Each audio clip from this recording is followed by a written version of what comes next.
Sasa kuna njia kadhaa za kuweza kusaidia wewe ambaye unasumbuka na maumivu ya kisigino. Kwanza kabisa, chukua barafu yako, weka kwenye kitambaa kilaini, then weka kwenye sehemu ya kisigino ambayo inauma kwa dakika 7 hadi dakika 10.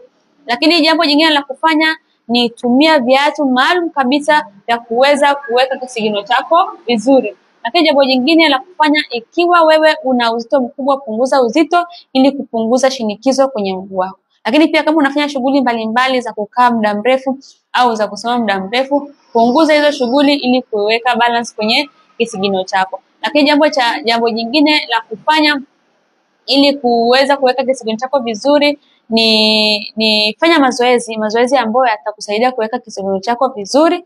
Lakini pia tumia vyakula vya kuweza kuongezea uteute kwenye maongeo yako ya kisigino ili kuepuka. Lakini cha muhimu, Malenga Afya Mifupa tumekuletea package maalum ambayo itakusaidia wewe kuepukana na changamoto ya kisigino na utakaa vizuri. Asante, nikutakia wakati mwema.